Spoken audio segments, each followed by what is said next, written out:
Welcome to the Private Practice with Soul podcast. My name is Dr. Brooklyn Storme, and I help private practice owners align their business back with their soul's calling, with their big vision and with their soul's purpose. Unlike other private practice coaches, I've traveled the world in search of spiritual resources, spiritual tools, education and information so that you can have the transformation that your soul desires and needs so that you can up-level your business.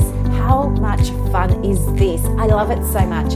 Guys, if you're not already a member of the Private Practice Monthly Mentorship Group, please check out the show notes. I would love for you to be there. In the meantime, thank you so much for pushing play today. Let's begin. Good morning, everybody. Happy Wednesday and welcome to another episode of the Private Practice with Soul podcast. I am so thankful for you. Thank you so much for pushing play and for joining me today. And it's unusual because I don't do this very often. However, I set the intention this morning and I asked the universe what you guys needed to hear today. And what came through was, hearing about an actual story of a client that I work with.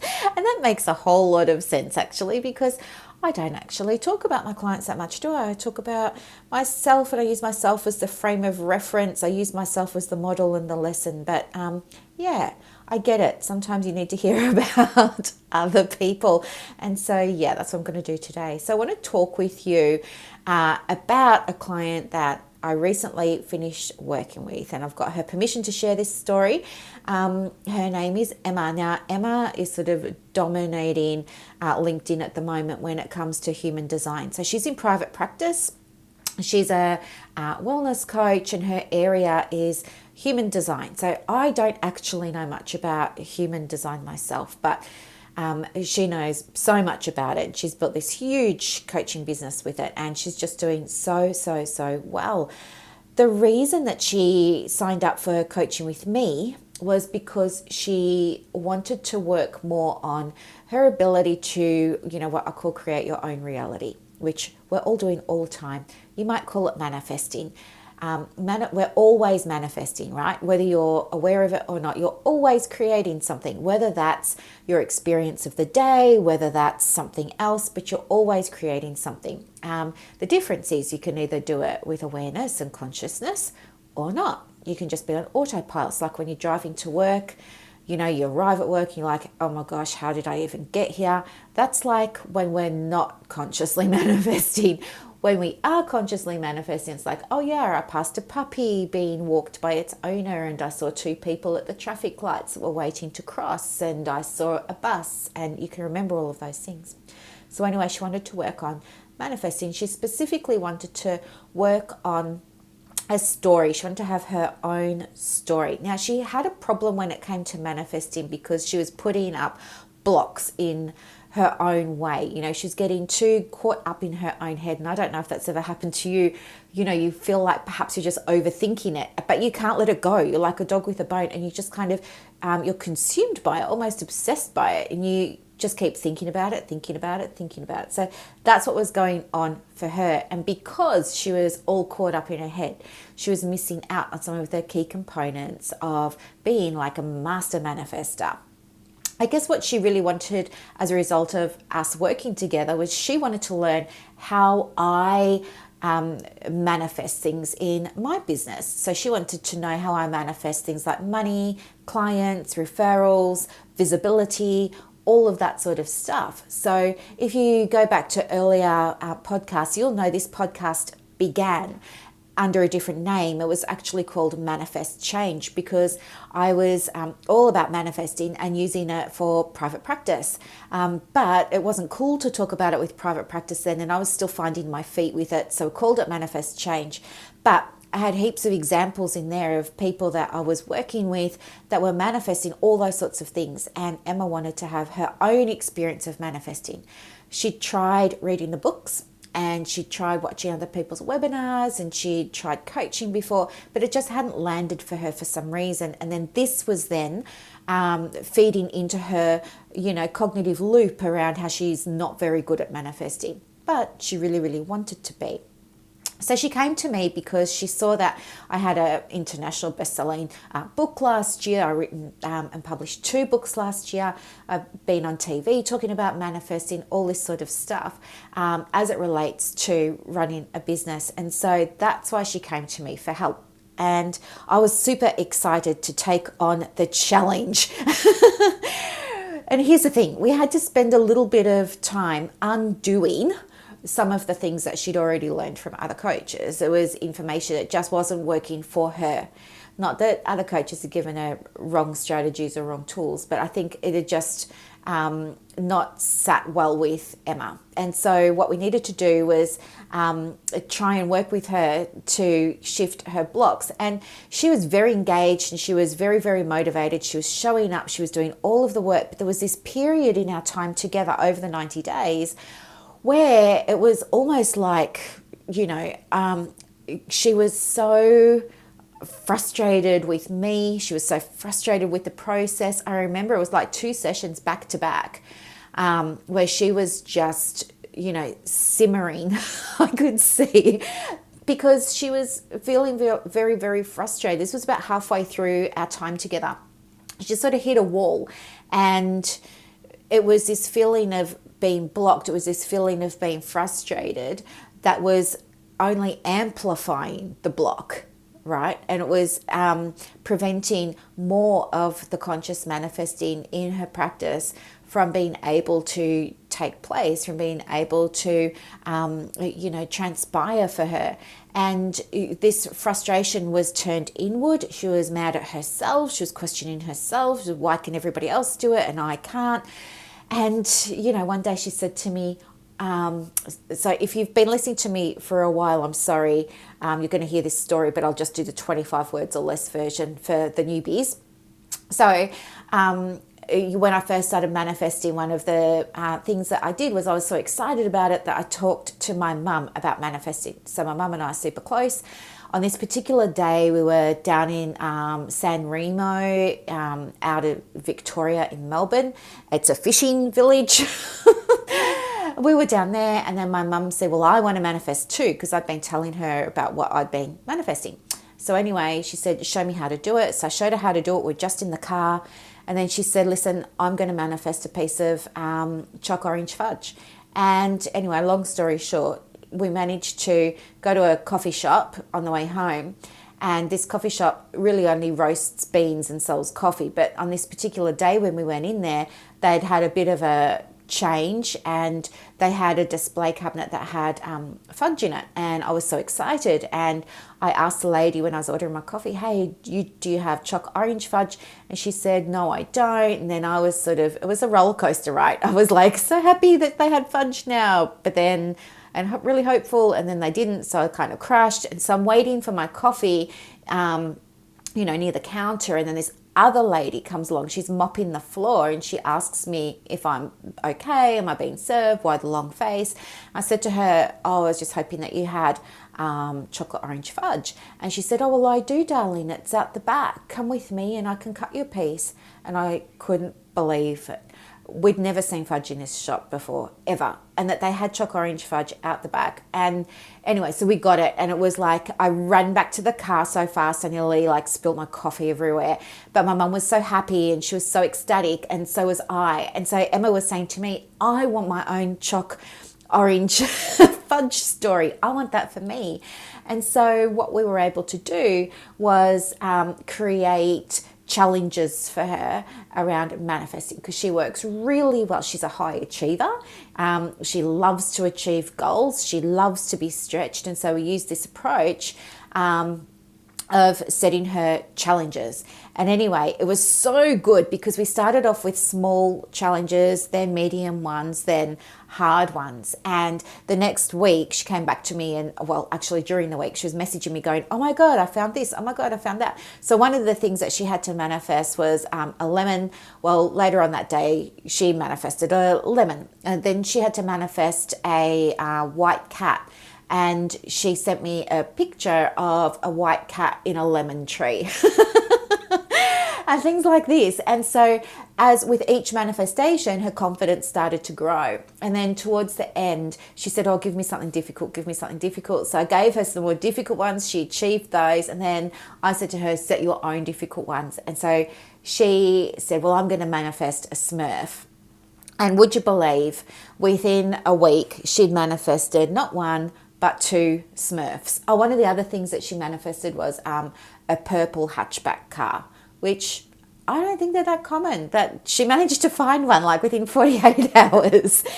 And so anyway, the other thing that she was able to do was set for herself then, once she'd been flexing her manifesting muscle, what she was able to do then was set financial goal for manifesting in her business, in her private practice. And so that's what she did. And she messaged me yesterday to say she'd smashed that goal, and we're only at the 14th of July. So she'd smashed her monthly goal, which was a big, hairy, scary goal. And now the rest is just going to be cream. She's excited to see what she's going to be able to manifest this month. But she's attributing these big changes to the shifts that she was able to make with her mindset. And she did all of this in 90 days. She went from not being able to consciously manifest simple things in her business and not being able to consciously manifest simple things in her life to exceeding her financial monthly goal and to growing in confidence. She developed a conscious creation, a conscious manifesting muscle, and she built that over the 90 days by beginning with small things, going to mediumly, going to moderately difficult things, and then going to big challenges of things to manifest. And she did it. So like anything, you have to start small and then build up, up, up, up, up.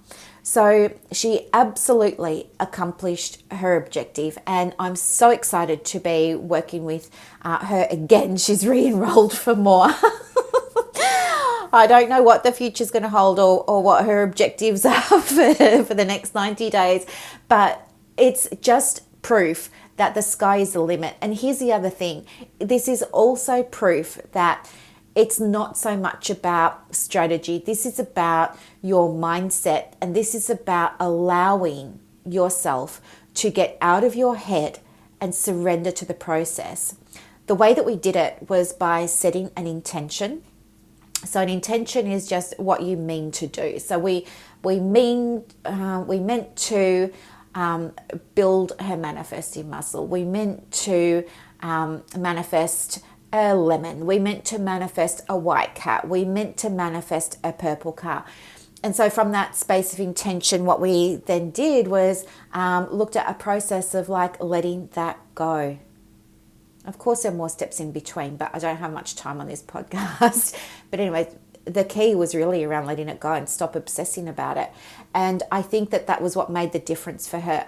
When she was able to surrender into the process and allow herself to let go of the obsession about what it was she was focusing on, that's when everything started appearing for her. Not just in life with the cat and the lemon and the purple car and the Smurf and all that sort of stuff, but with her business as well. So prior to that, she'd been, really working so hard on the business, and to the point where she was not loving certain parts of it and wanting to delegate them out and all of that sort of stuff, which is fine. And that's what you should absolutely do. But there was becoming an increasing heaviness around her work because of this being in her own head about the turnover. So she was able to have an experience of letting go and seeing that when she does, a doorway opens for financial abundance, for example, which comes through bookings and referrals and clients and visibility and all of that sort of good stuff. Yeah. So anyway, that is the story, and this is how it all works. And manifestation is really around, the inner work first, and it's very, very, very, very similar to, in psychology, we call it cognitive behavior therapy. We want to look at someone's beliefs, their stories, what they're telling themselves about things, shifting those beliefs, all of that sort of stuff, and then changing the behavior to change the outcome. Manifesting is like 90% the same as CBT in that respect. So it fits really, really, really, really well for the private practice clients that I get to work with, who also get to have these transformations. So I think the biggest change that Emma experienced was surrendering. I think when she did that and she saw that she got results by letting go, I think that made it easier for her to obsess less about what was happening in the business and to let go, to allow all of the good things to come in. And you can absolutely have this transformation for yourself as well. Okay, all my links are in the show notes. But if you're interested in private practice and you would still need some help with manifesting something for you, whether it's bookings, appointments, clients, referrals, your visibility, things like that, reach out anytime. You can connect with me on Facebook. That's my main platform where I hang out. Or you can send me an email and I'll be more than happy to help you. I look forward to seeing you guys in the group. Those of you who are in the group, I'll see you there. We could talk about this a bit more.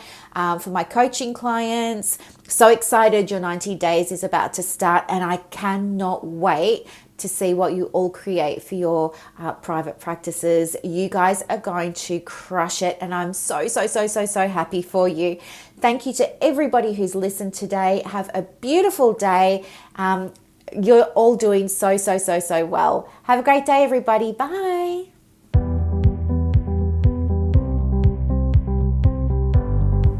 Welcome to the Private Practice with Soul podcast. My name is Dr. Brooklyn Storme and I help private practice owners align their business back with their soul's calling, with their big vision and with their soul's purpose.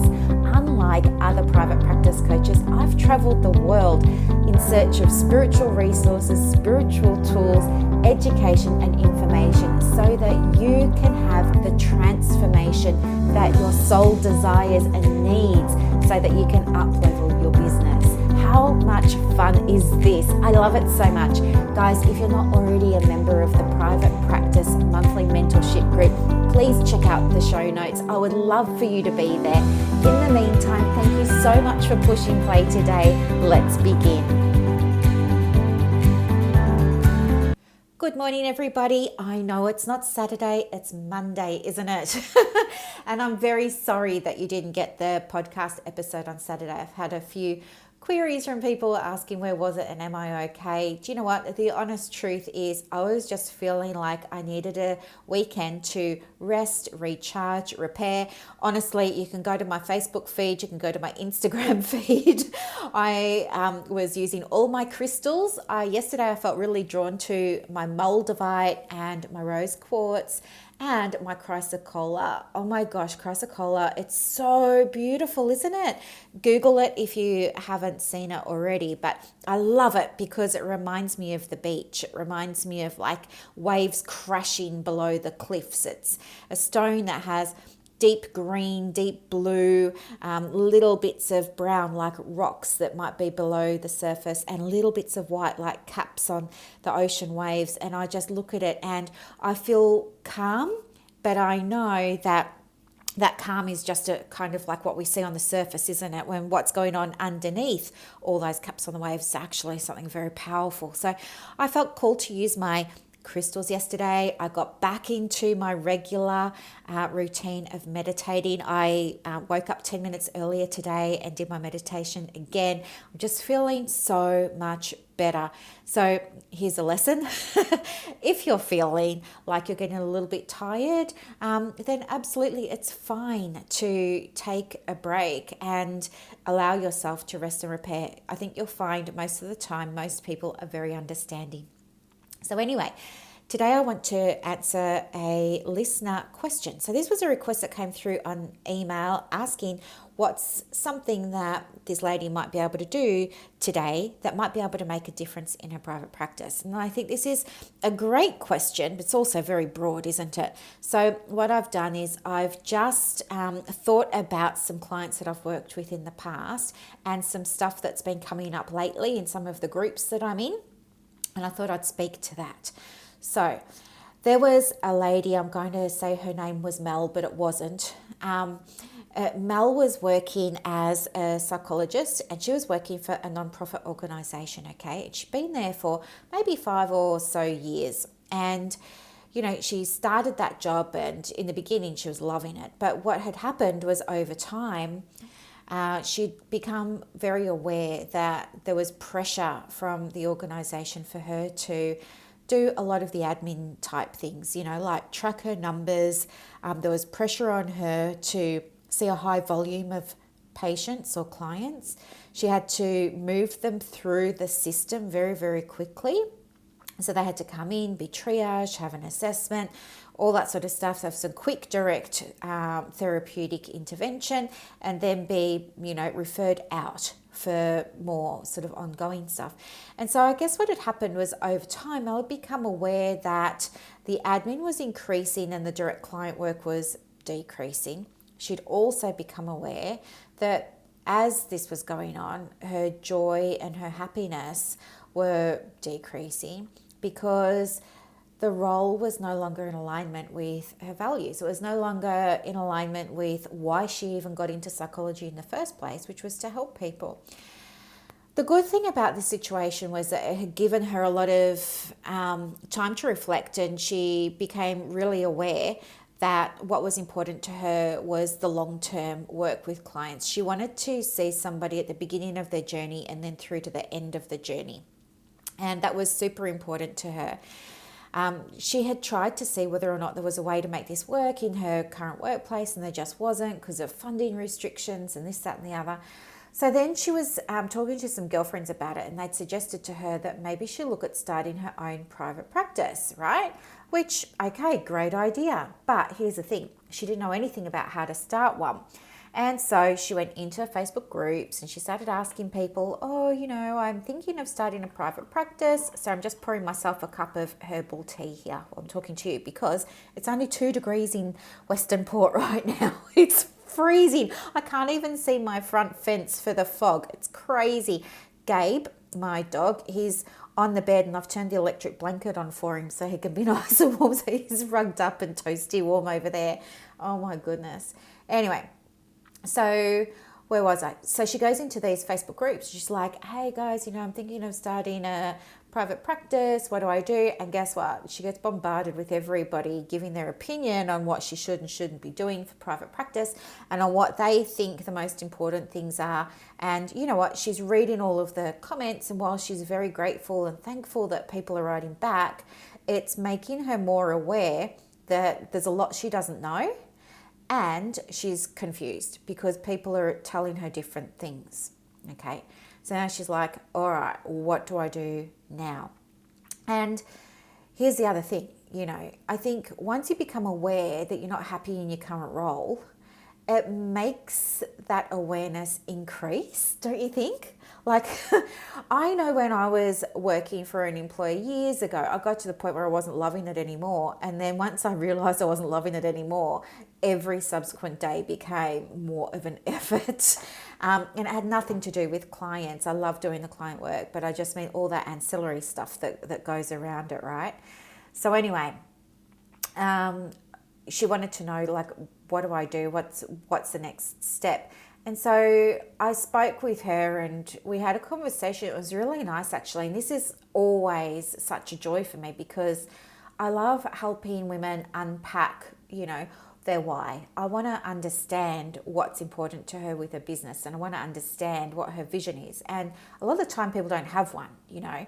They think that if you have a vision, it's got to be like what you learned about in high school when you were studying business management in year 10, that you've got to have this very formal vision and mission. That's not what I'm talking about. I mean, I love to help women tap into, the big why. Like, why on earth did you spend 14 years of your life studying to be a psychologist, in my case, and hundreds of thousands of dollars, and sacrifice all that time where you could have been socializing, going out with family and friends, having a life, but you weren't because you had your head in a book, because it was so important to you to get this qualification so that you could do what?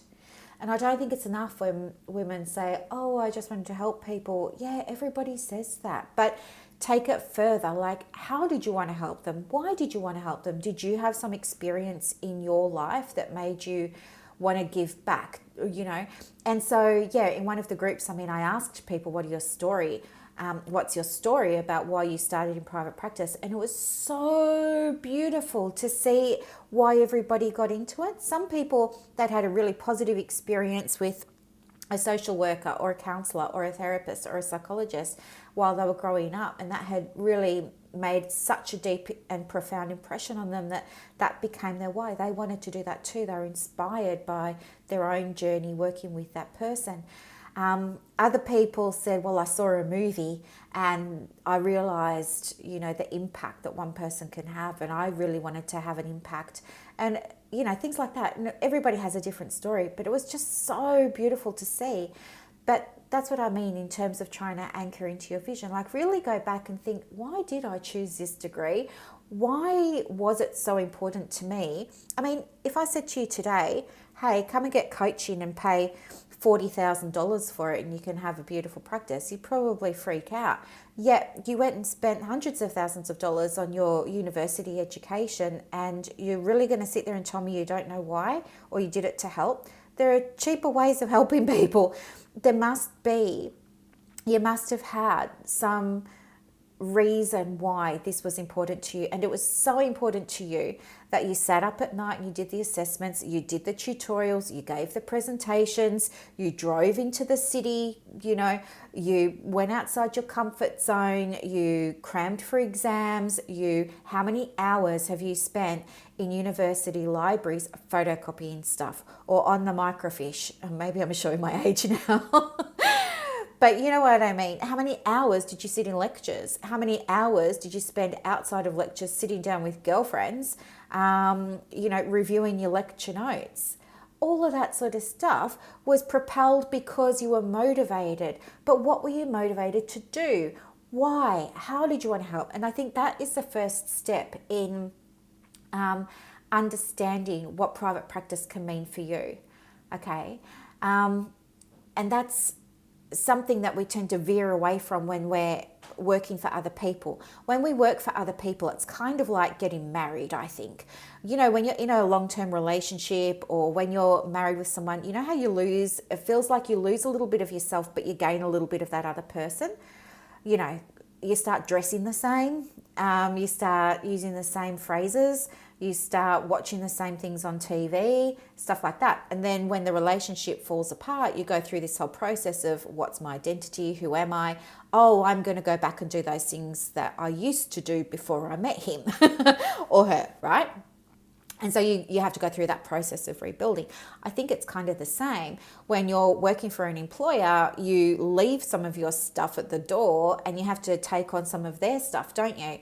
And then when you leave, it's a matter of, oh yeah, what's my identity again? Why did I do this again?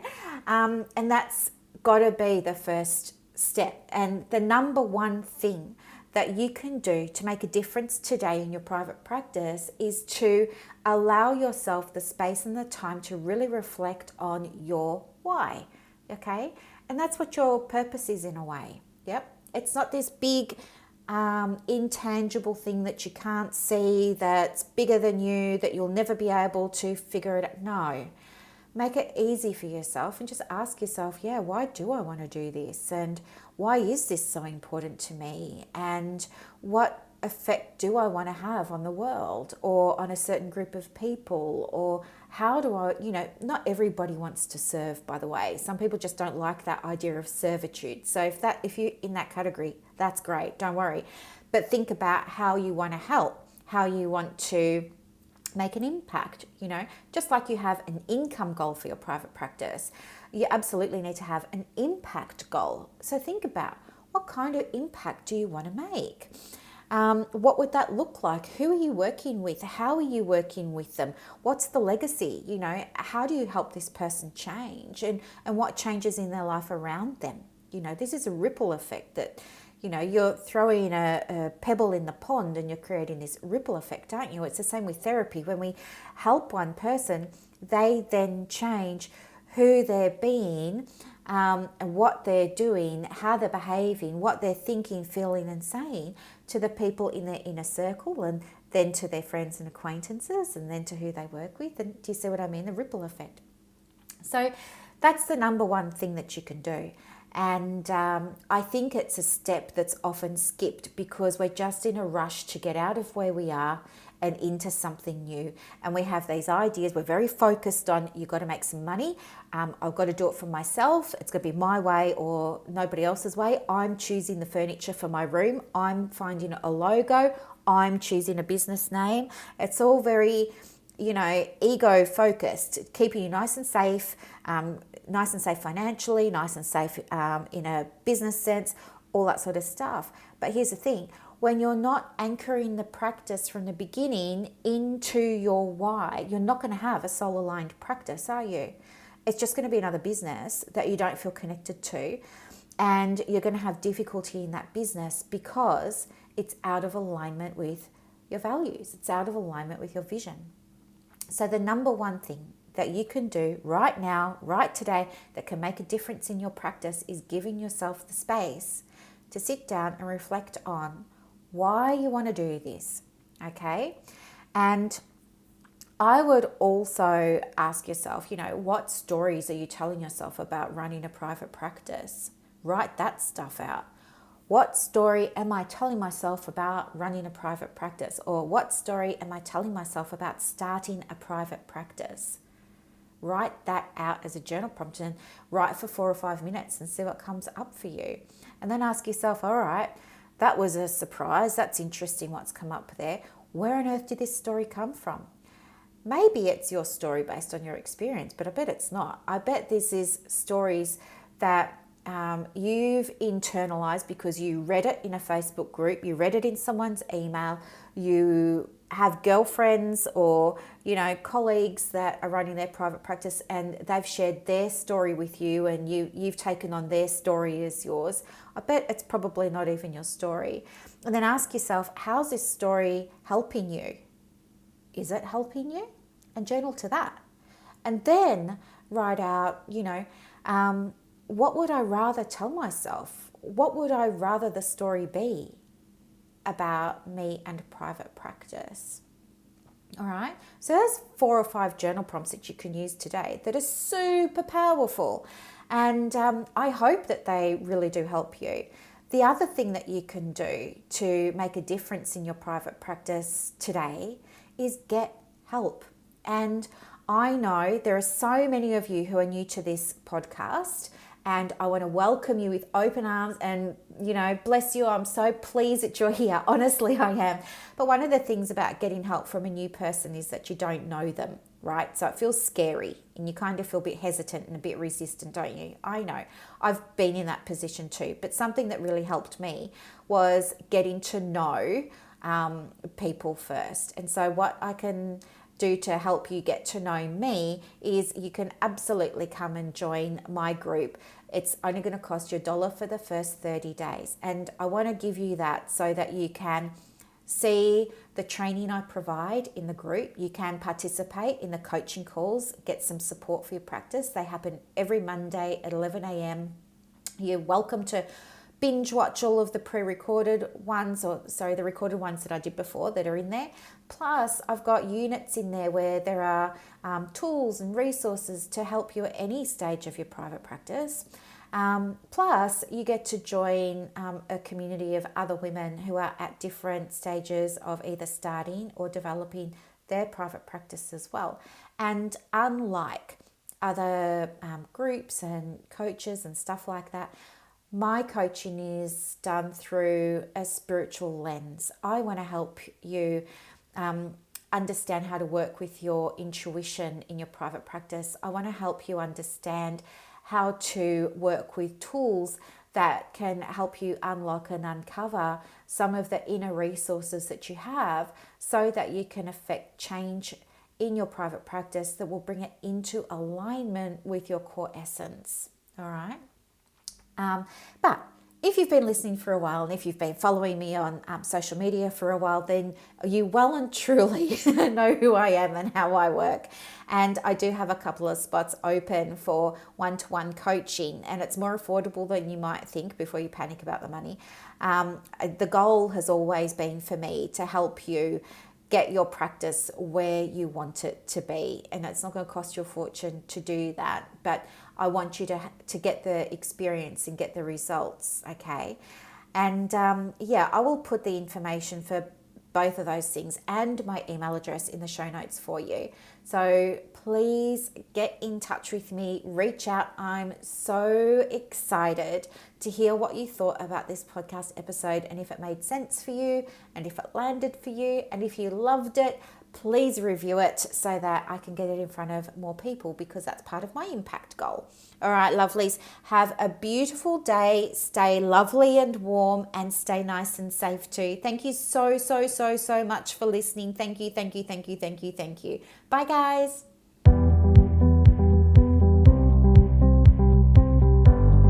Thank you so much for listening to this episode of the Private Practice with Soul podcast today. If you're looking for clarity, if you need help with branding, your processes, and bringing everything into alignment with your soul's purpose for your private practice, head to the show notes and click the link for more information about the Private Practice Monthly Mentorship Group. You are going to love it. I can't wait to see you in there. Thanks so much for listening. Bye.